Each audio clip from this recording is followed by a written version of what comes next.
চলো আমরা এরপরে অনকোটিক প্রেশার এবং অসমোটিক প্রেশার তো বললামই। অনকোটিক প্রেশার সম্পর্কে তো কারো প্রবলেম নাই নাকি?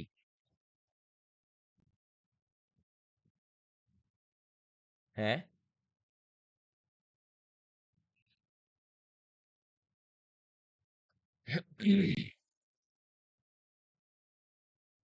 এগুলো আসলে ফিল্ট্রেশন, এগুলো জাস্ট একটু হালকা একটু জানতে হয়, মানে যে এগুলো খুব বেশি যে আসে তাও কিন্তু না। আমি এভাবে একদম যে পাইছি তা কিন্তু বলতে পারতেছি না। একটা আসলে filtration, movement of solute and solvent by hydrostatic pressure from greater to lesser pressure. মানে হলো, আচ্ছা হাইড্রোস্ট্যাটিক প্রেশারটা তাহলে একটু বুঝতে হবে কি। মানে এই যে আচ্ছা হাইড্রোস্ট্যাটিক প্রেশারকে যদি এক শব্দে বলি, মানে যে প্রেশারের মাধ্যমে vessel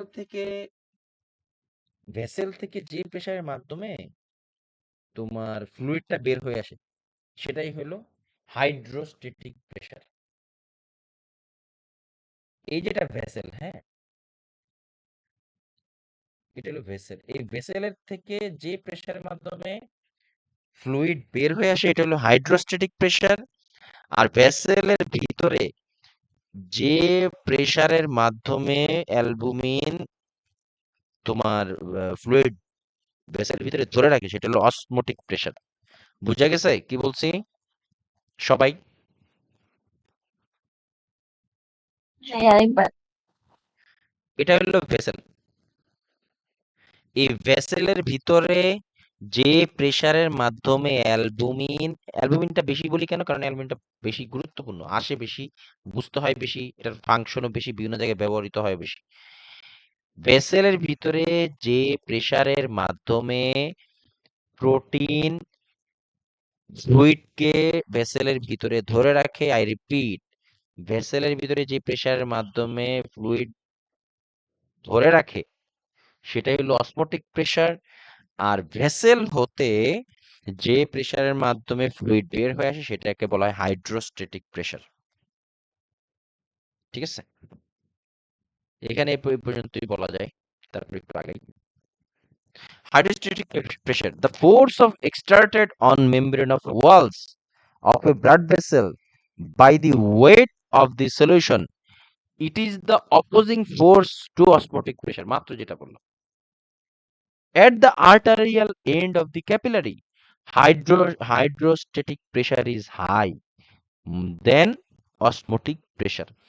arterial end of the capillary, arterial শেষে যে ক্যাপিলারি থাকে না, আমাদের প্রত্যেকটা ভেসেলের আশেপাশে কিন্তু, এই যে দেখো আমাদের হাতের দিকে তাকাও, এই যে আমরা বিশেষ করে এই সেফালিক ভেইন আমরা এই মানে ক্যামেরার জন্য খুবই ব্যবহার করি। এইখানে এটা তো একটা ভেইন, এর আশেপাশে তো ব্লাড সার্কুলেশন, কেটে গেলে ওখান থেকে রক্ত বের হয় না, এগুলো হলো সব ক্যাপিলারি সার্কুলেশন। এই মানে আর্টারিয়াল এন্ডের এই এই যে ক্যাপারগুলার এগুলো থাকে এখানে হাইড্রোস্ট্যাটিক প্রেসার বেশি দেন অসমোটিক প্রেসার। আচ্ছা আমরা কি বলতে পারি না এইভাবে যে আম, ভেসেলের ভেসেল এবং আর্টারিতে মানে অসমোটিক প্রেসার বেশি, তাই না? আর ক্যাপিলারিতে হাইড্রোস্ট্যাটিক প্রেসার বেশি। At the venous end, osmotic pressure is greater than hydrostatic pressure, which helps to move solvent and solute from cells to the capillaries. এখানে আর না মাথা ঘাটাইলেও চলবে, তবে এখানে একটা জিনিস একটু বলার আছে, সেটা হলো, দাঁড়াও বলতেছি। হুম। দেখো, এডেমা কেন হয়? হাইপার টেনশনে দেখো, due to increase hydrostatic pressure. হাইপার টেনশনে এটা কেন হয়? যে তোমার due to increase hydrostatic pressure. আর সিরোসিস বা নেফ্রোসিস আমরা অলরেডি পড়ছি, নেফ্রোটিক সিনড্রোম বা nephrosis, cirrhosis due to decrease oncotic pressure. Decrease oncotic pressure মানে কি? মানে যে ফোর্সের মাধ্যমে ভেসেলের ভিতরে ফ্লুইড থাকবে সেটা কমে যায়, যার ফলেই কিন্তু তোমার এই অ্যাসাইটিস, তারপরে নেফ্রোটিক সিনড্রোমে অ্যানাসার্কা হয়। আমি কি রিলেট করতে পারতেছো আমি যে বলতেছি এগুলা?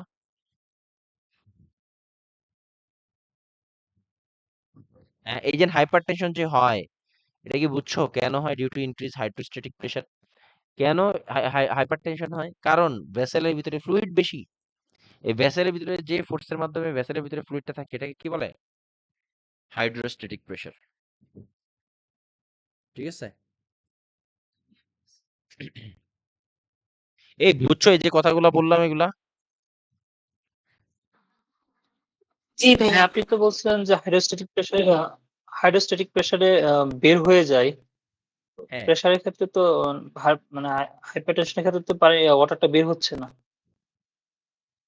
ডিউ টু ইন সরি দাঁড়াও, ওইটা তো ভুল হয়েছে মনে হয় লেখা, তাহলে due to increase hydrostatic pressure. Hydrostatic pressure হলো কি?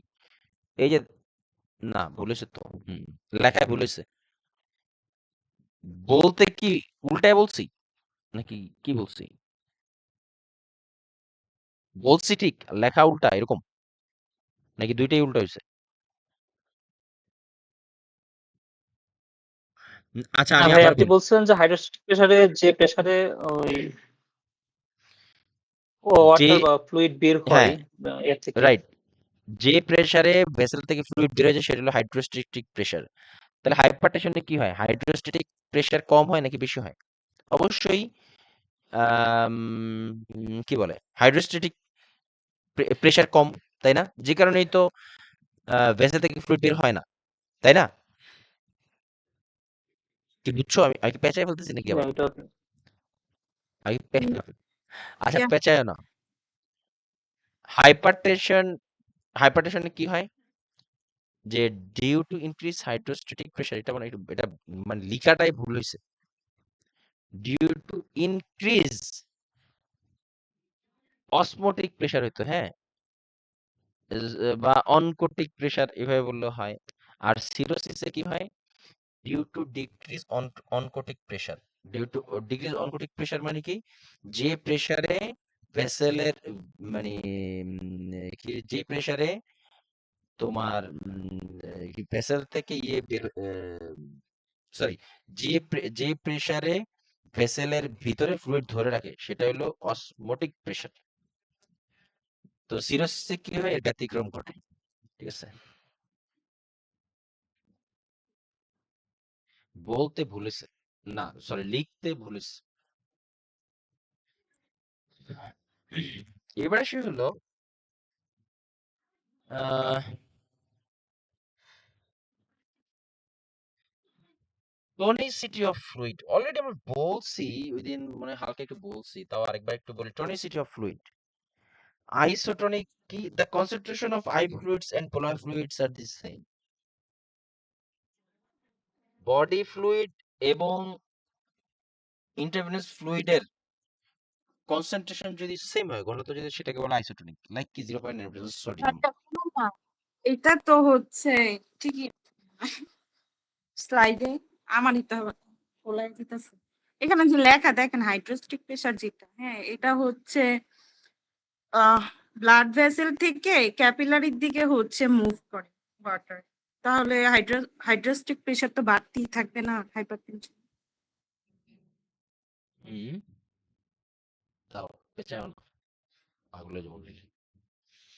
ও ও sorry, oedema can happen with, কেন এডেমা হবে? এটা ঠিকই তো ছিল। এডেমা ক্যান হ্যাপেন, কেন এডেমা হবে? এখানে কিন্তু আর্টারিয়াল হ্যাঁ, এখানে কিন্তু রায়হান, আমি তো উপরেরটা খেয়াল করিনি। এডেমা, এডেমা কখন হবে? যখন হাইড্রোস্ট্যাটিক প্রেসার বেশি থাকবে। হাইড্রোস্ট্যাটিক প্রেসার বেশি মানে কি? যখন এডেমা হবে কখন? ভেসেল থেকে ফ্লুইড বাইরে চলে আসলে এডেমা হবে না? তার মানে কি? হাইড্রোস্ট্যাটিক প্রেসার যখন বেশি, বুঝছো? না তাই তো ঠিকই লিখছে। এডেমা হয় কখন? যখন ভেসেলের ভিতরে ফ্লুইড থাকে না। বুঝছো রায়হান, অথবা যে কেউ? জি ভাই, বুঝতে পারছি। জি ভাই, আমি বুঝতে উপরটা পারছি। আমি উপরটা খেয়াল করিনি, দেখো। ভেসেল ধরে রাখতে পারে না, পরে ছেড়ে দিয়ে দেয়। হ্যাঁ, এই যে এডেমা ক্যান হ্যাপেন। এডেমা কখন হবে? যখন হাইড্রোস্ট্যাটিক প্রেসার বেশি। ইন্ট্রাসেলুলার বা এক্সট্রাসেলুলার ফ্লুইড বেড়ে যায়। হ্যাঁ রাইট, এবার ঠিক আছে, আমি তো উপরটা খেয়ালই করিনি। আমি ভাবতেছিলাম যে হাইড্রোস্ট্যাটিক প্রেসার এবং মানে ওই অসমোটিক বা অনকোটিক প্রেসার গুলার সাথে ওটা ওই হিসাব করলে তো উল্টে যায়। তো হিসাব করলে ভুল ছিল। আর এডেমার জন্য ঠিক আছে, ঠিকই আছে এডেমার জন্য। Thank you Farhana. দেখছো মানে এনক্লেক্সের চোখ এগুলাই, মানে every word must be recognised.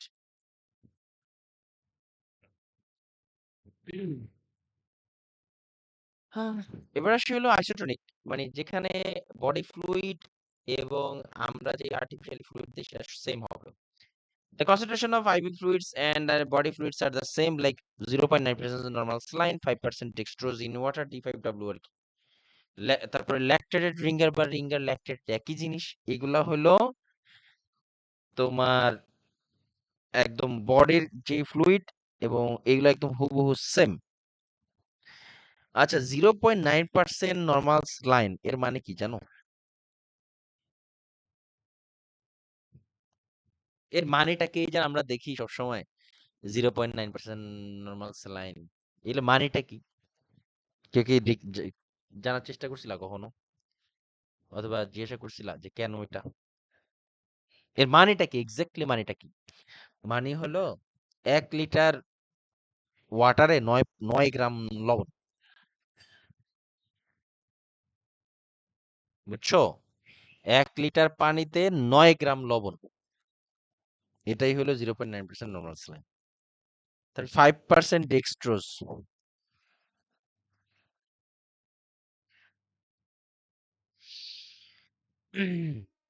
তারপরে ল্যাকটেটেড রিঙ্গার, এই ল্যাকটেটেড রিঙ্গারে সোডিয়াম পটাশিয়াম ক্যালসিয়াম এই সবগুলোই থাকে। এবং এই আইসোটোনিক কোথায় দেওয়া হয় বলতে পারো?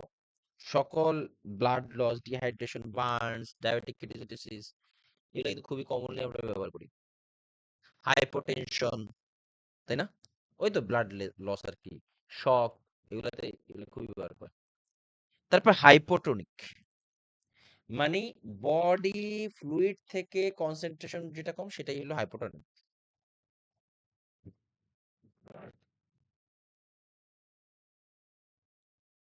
Concentration of IV fluid less than body fluid, like half normal saline বা 0.45 নরমাল স্যালাইন, 1/3 নরমাল, 0.33% যেটা আর কি।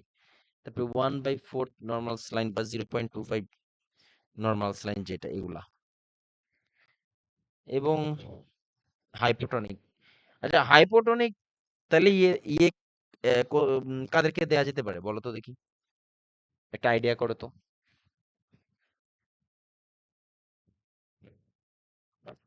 হাইপোটনিক, ডায়াবেটিক কিটো, হুম, তারপরে যে আরেকটা আছে না হাইপারগ্লাইসেমিয়া, এইচএইচ এন্ড কে। হ্যাঁ এইচএইচএনকে, অথবা ডায়াবেটিস পেশেন্ট যারা আছে, হাইপারনেট্রিমিয়া যাদের আছে তাদেরকে লো সোডিয়াম দিবে না। এগুলো কিন্তু সব লো সোডিয়াম, এই যে হাফ, 0.45, 0.33, 0.2 সবগুলো লো সোডিয়াম সব। এ বুঝতেছো তোমরা নাকি ভালো খুব মানে লার্নার, মানে ভালো লিসেনার খালি? বার্নস পেশেন্টদেরও দেওয়া হয়, বার্নস পেশেন্টদের ক্ষেত্রেও খুবই ব্যবহৃত। মানে হাইপোটনিক হচ্ছে যার আমি আমি এখনো পর্যন্ত খুব কম দেখছি আর কি যে হাইপোটনিক দেওয়ার দিতে, বেশি নেই হয়তো, বার্নসে দেয়, বার্নস, সরি কম ভিউ বার্নস দেয় তো না, মানে ডায়াবেটিক, হ্যাঁ মানে আমি ভুল বলছি, বার্নসে না, মানে হাইপারনেট্রিমিয়া যাদের আছে তাদের ক্ষেত্রে আমিও খুব কম দিচ্ছি, এটা খুবই রেয়ারলি ব্যবহার করা হয়, আমি কি করতেছি। এই হাইপোটনিক সলিউশন কিন্তু তোমার বার্নস, তারপরে ইন্টারক্রেনিয়াল প্রেশার যখন বাড়তে থাকে, ট্রমা থাকে, তাদেরকে দেয়া যায় না।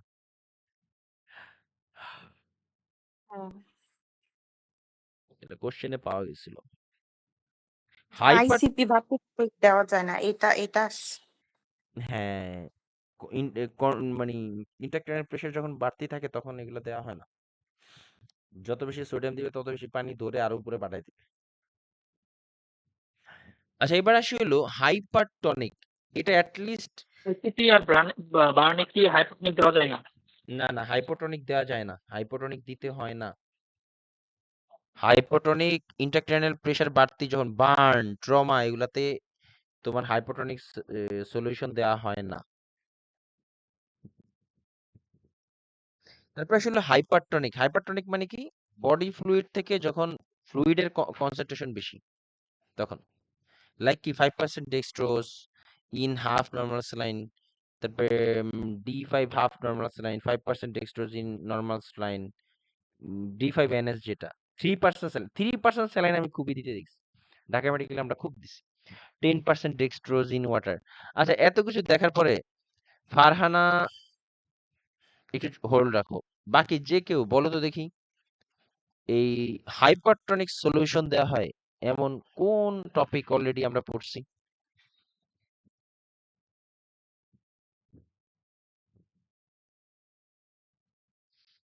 যদি কেউ বলতে পারো একটা হিন্ট। সোডিয়াম লেভেল কম, সোডিয়াম লেভেল কম থাকে যেন, হুম হুম, হাইপোনাইট্রিমিয়া। হ্যাঁ হাইপোনেট্রিমিয়া। যাও, হিন্টস একটা অলরেডি নিজেরাই বের করে ফেলছো।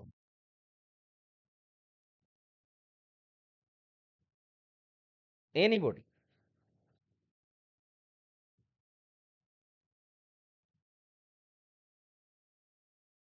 একটু ব্রেন খাটাও।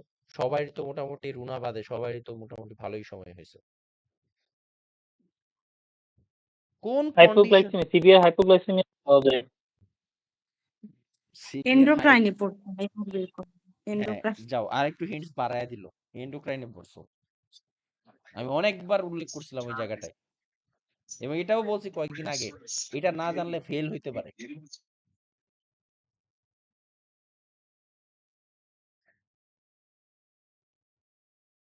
যে কন্ডিশনে, SIADH. Very good, SIADH, dilutional hyponatraemia হয়। খুবই চমৎকার লাবণী। ডাইলুশনাল হাইপোনেট্রিমিয়াতে এই এই হাইপারটনিক স্যালাইন ব্যবহার করা হয়। আরেকটা, আরো আরো কয়েকটা কন্ডিশন বলো তো এরকম, যা একটা শেষ হলো SIADH, তারপরে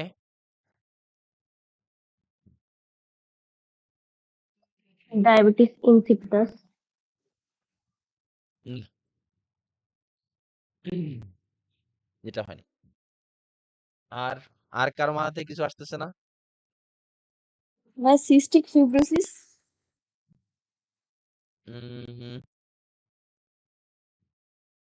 সিস্টিক ফিব্রোসিস ডাইলেশনাল হাইপোনেট্রিমিয়া হয়? উম, হতে পারে, হতে পারে, এটা হতে পারে, এটা পসিবিলিটি আছে। তুমি এই না, ডাইলেশনাল ইয়েতে সিস্টিক ফিব্রোসিসে না। সিস্টিক ফিব্রোসিস তো এখন ওরা পড়ে না এই জন্য জিজ্ঞাসা করলাম। ও না, সিস্টিক ফিব্রোসিস বাড়ানো হয়নি। হাইপোভোলেমিয়া, আরে মানে লবণ বেশি মিয়া মানে কি? বললেই তো হ্যাঁ মিয়া সেরিব্রাম। হাইপোভোলেমিয়া।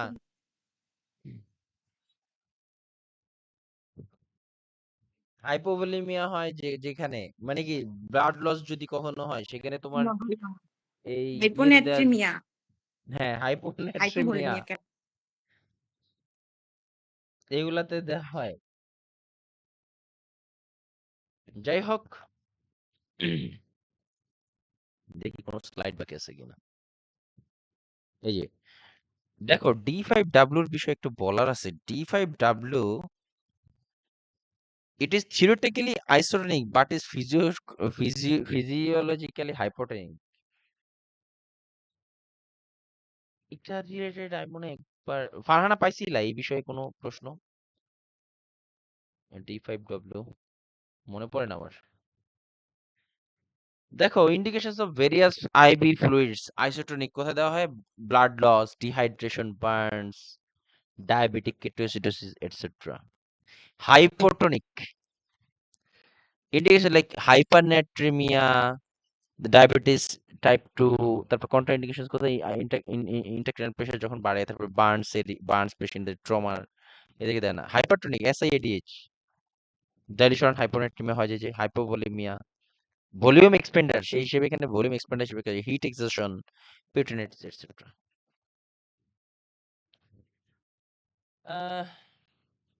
এরপর আসে হলো complications of ivy therapy.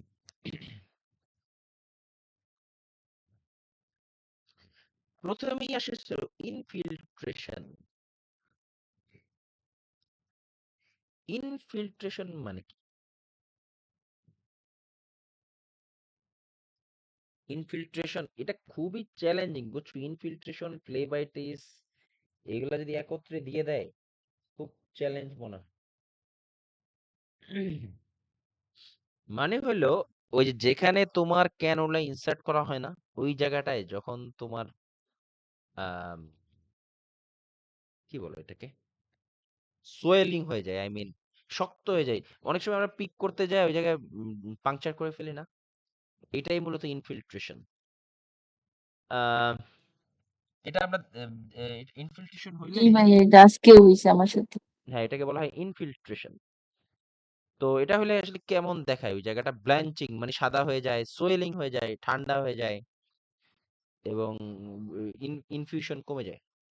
Management কি? ডিসকন্টিনিউ আইভি, আইভিটা বের করে মেইনটেনেন্স বের করে ফেলতে হবে। Warm compress, start new line, সোজা কথা, সিম্পল। এরপর আসি হলো ফ্লেবাইটিস। আচ্ছা, ফ্লেবাইটিস হলে বাইরে মানে এটা কি ভেইনের ভিতরে হয় নাকি স্কিনের উপরে হয় বলো তো ফারহানা?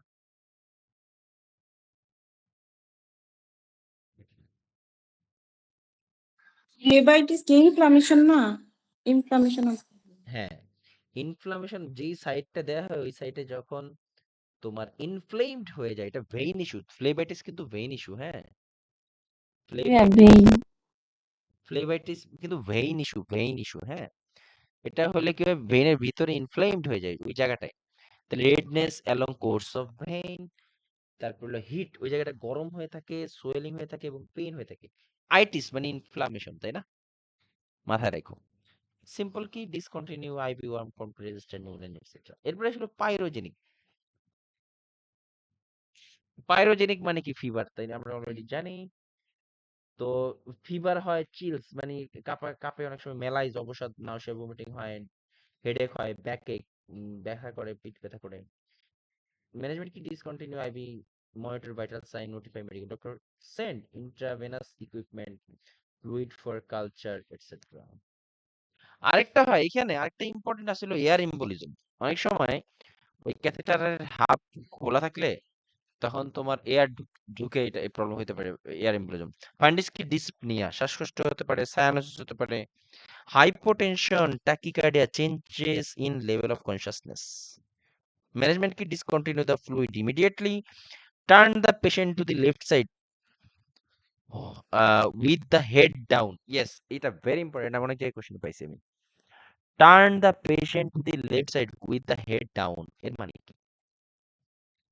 দাঁড়াও বল, এই যে দাঁড়াও, এটা না, এটা না, এটা না, আরে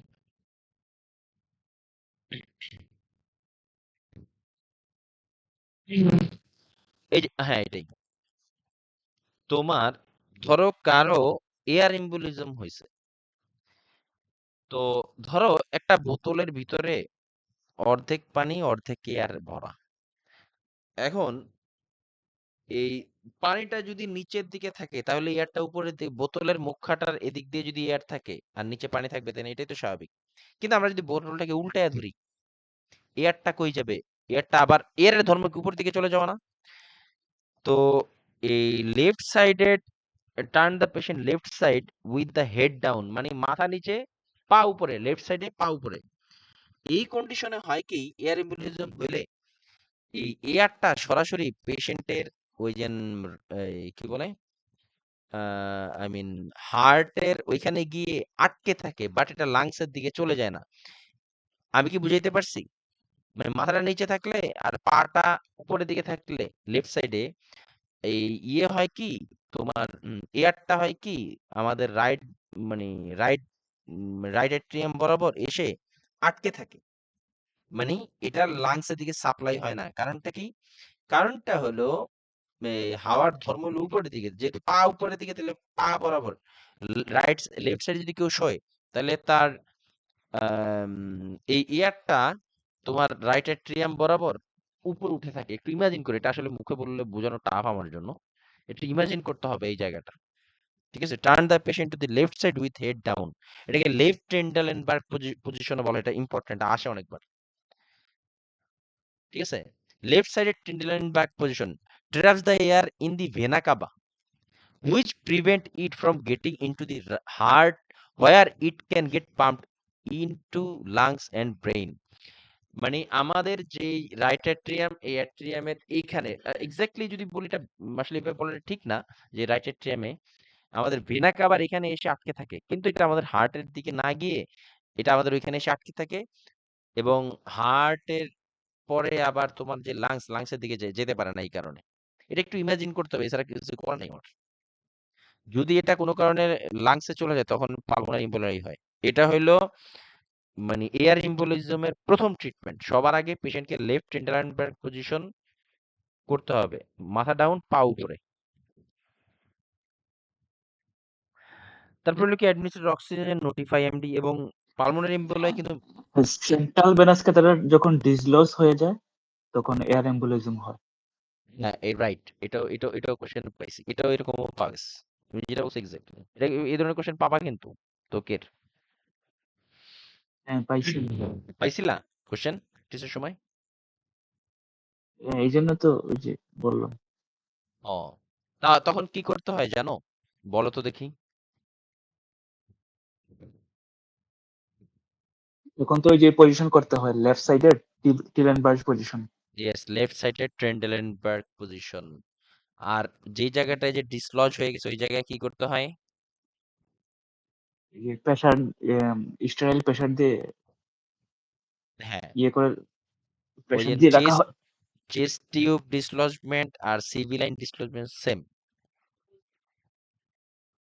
ওই ট্যাগারডাম আছে না, ট্যাগারডাম দিয়ে চাপ দিয়ে ধরো মানে ওইখানে দিয়ে আটকে দিতে হয় যাতে এয়ার কোনোভাবে না ঢুকে।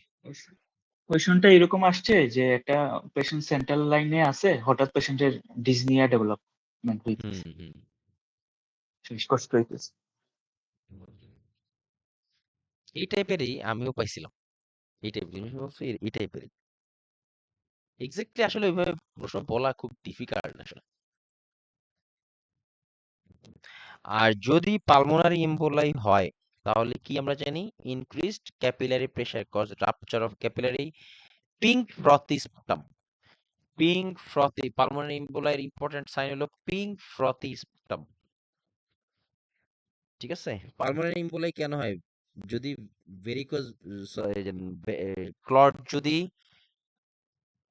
মানে ডিভিটির যে ক্লট এগুলা যদি লাংসে চলে যায় তখন পালমোনারি এম্বোলাই হয়। আর পালমোনারি এম্বোলাই হলে মেইন সাইন হলো, ইম্পর্টেন্ট সাইন হলো পিঙ্ক ফ্রথি স্পুটাম। একটা কারণে পালমোনারি এম্বোলাই হয়, কার্ডিওলজিতে পড়াইছেন ভাই। ডিভিটির কথা ওই বলতেছো? যে না ওই যে বিটি পেশেন্টের ডিফিব্রিলেটর দিলে হ্যাঁ, স্ট্রোক হয়ে যায়। রাইট। এটা হলো যে তোমার অ্যাট্রিয়াল ফিব্রিলেশন। অ্যাট্রিয়াল ফিব্রিলেশন ওইটার মেইন কারণ হলো যে তোমার মাল্টিপল ক্লট একত্রিত হয়ে ব্রেনে চলে যায়। এটাকে বলে blood stasis. Blood stasis. Blood stasis. অ্যাট্রিয়ামে তো কন্ট্রাকশন করতে পারে না, ওইখানে আর কি থম্বাইগুলো জমে থাকে। ইয়েস। আমি ওইদিন কি একটা জানি একটা ডকুমেন্ট দেখছিলাম, তখন ওইখানে ইংল্যান্ডের এক ডক্টর তোমার ওই পেশেন্টের দেখছিল অ্যাট্রিয়াল ফিব্রিলেশন, নার্সকে তখন বললো যে সাথে সাথে ইয়ে রেডি করতে, মানে অ্যান্টিকোয়াগুল্যান্ট। পরে নার্সকে বুঝাইতেছে ডক্টর যে এই কন্ডিশনালিটা আমরা কেন দেই, এই জিনিসগুলো হয়তো হুবহু অ্যানফিল্যাক্সি যেভাবে পড়ছো সেম একই জিনিস, ইনফরমেশন গুলো বলতেছিল। এবার আসলে সার্কুলেটরি ওভারলোড, তারপর আর কিছু জিনিস যেগুলো একটু আমরা বলবো। এবার সার্কুলেটরি ওভারলোড মানে কি?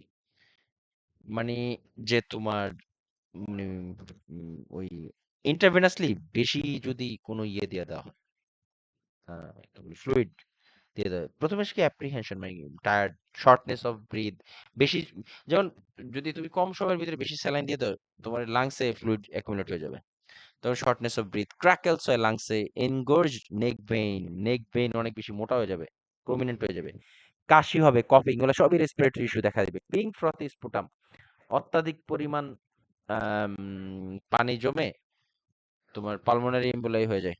Pulmonary increase BP and pulse, কারণ ফ্লুইড বেশি, বিপি বাড়বে, পালস বাড়বে, এটসেট্রা। ম্যানেজমেন্ট কি স্লো ডাউন ইন্টারভেনাস, মানে আইবি, এই ফ্লুইড গুলা স্লোলি দিতে হয়, এই জন্য কখনোই নর্মাল স্যালাইন হুট করে জোরে বাড়াই দিতে হয় না।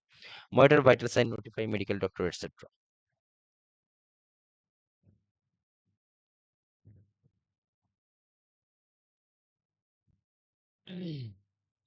এবার আরেকটু ছোট ছোট কিছু জিনিস আছে, সেটা হলো যে তোমার বেসিক অ্যান্ড সেন্ট্রাল লাইন আজকে পড়বো আমরা ইনশাআল্লাহ। বেসিক অ্যান্ড এগুলো একটু জানি, তারপর কিছু জিনিস আছে। ভেসিক্যান্ট কি? ভেসিক্যান্ট হলো drug that can result in tissue necrosis or formation of blisters. যে ড্রাগগুলা তোমার ইন্টারভেনাসলি দিলে তোমার টিস্যু মানে মানে ভেইন, মানে একটু যদি উলটপালট কোনো কারণে এটা যদি মানে ভেইন থেকে সরে গিয়ে আশেপাশে চলে আসে, তখন তোমার সিরিয়াসলি ওই সারাউন্ডিং টিস্যুটা ড্যামেজ হয়। এমন একটা ড্রাগের নাম বলতে পারো? কেউ পড়ানো হয়েছে? ভ্যানকোমাইসিন। অ্যামাইডুরন, পটাশিয়াম, ভ্যানকোমাইসিন, আরেকটা আছে কার্ডিওলজিতে, একটা প্রশ্ন বলতে পারবা কেউ? ডুরন, অ্যামাইডুরন। হ্যাঁ, অ্যামাইডুরন অবশ্যই। আরেকটা আছে, আরেকটু চিন্তা করো। Vincristin একটা আছে। হ্যাঁ, ভিনক্রিস্টিন, এটা ওটা হলো তো তোমার ক্যান্সার। ক্যান্সার। হ্যাঁ, ক্যান্সার। ইয়ে আছে না, কি বলে এটাকে, নরএপিনেফ্রিন। নরিপিন। নরএপিনেফ্রিন এগুলা কিন্তু highly toxic to the vein. নরের ডুপা এগুলা? হ্যাঁ, নরেড, নরেড না, নরেড না, এটা হলো নরএপিনেফ্রিন। এটাই নরেট বলে ভাইয়া। ধুর। না, নরএপিনেফ্রিন বলে অ্যাড্রিনকে, অ্যাড্রিনালিনকে বলে। এটা তো আমরা সিন্স পাম্পে দিই না। আচ্ছা, এরপর আসি হলো মানে ভ্যাসিক্যান্ট তো বললামই, ভ্যাসিক্যান্ট মানে টিস্যু নেক্রোসিস এগুলো তো বললাম। তারপরে এবং এরপরে হলো এক্সট্রা ভেসেশন বা ইনফিল্ট্রেশন। এর ভিতরে পড়ে হলো বিশেষ করে কেমো ড্রাগ গুলা বেশি পড়ে। Chemo, vincristine, doxorubicin can cause tissue damage, like এটা ভেসিক্যান্ট, মানে ওই যে সাইড অফ দি ফিল্ট্রেশনে একদম ড্যামেজ করে দিতে পারে যদি জায়গা মতো না যায়। তার norepinephrine a vasoconstrictor and vesicant which can cause skin breakdown and necrosis. আর এর অ্যান্টিডোট কি? নরএপিনেফ্রিনের ফেন্টোলামিন। আর এই ধরনের প্রবলেম হতে পারে, এই জন্য এই ড্রাগ গুলাকে মোস্টলি দেখলাম সিভি লাইনে দেওয়া হয়। বুঝছো, এই ড্রাগ গুলাকে এই ধরনের প্রবলেম যাতে আম, তোমার হ্যাঁ, সিভি লাইনে সিভিলিয়ানে দেওয়া দেওয়া হয়। হয়। এইসব মানে প্রবলেমের কার্ডিওজেনিক কারণে। শক থাকলে হুম, সিভিলিয়ানে দেওয়া হয়। হ্যাঁ এটাও অনেক হ্যাঁ, সময় তো লো বিপি থাকার কারণে সার্কুলেশন ভালো হয় না, ইয়েস। যার কারণে বেসেল দিয়ে দিলে হুম হুম, ইয়ে হয় না। হোল বডিতে ছড়ায় যেতে পারে ডাইরেক্ট, না, এই হ্যাঁ জন্য ডাইরেক্ট সিভি লাইন। বড় ভেইনে দিয়ে দেয়। সেইটাই। আরেকটা টার্ম আছে, একটা জিনিস আছে যেটা কেভিও বা কি ভেইন ওপেন। এটা কেন এটা রাখা হয়? Could be used for infusing Lasix or other emergency drug. একটা তোমার অনেক সময় একটা চ্যানেল ওপেন করে রাখা হয় সব সময়, যেটার কারণে কোনো ইমার্জেন্সি সিচুয়েশনে ব্যবহার করা হয়। কম্পারেটিভ টু কি ভেইন ওপেন বা হেপলক প্রোভাইড মোর ফ্রিডম ফর হয় যে দরকার নেই আর। কয় মিনিট আছে? আমরা আমরা কি একটা শুরু করতে পারবো এখন নাকি ব্রেকে যাবো? 3 মিনিট। চলো আমরা একটা ব্রেকে যাই, তারপরে আমরা আবার পড়া শুরু করবো। 10 মিনিটের একটা ব্রেক।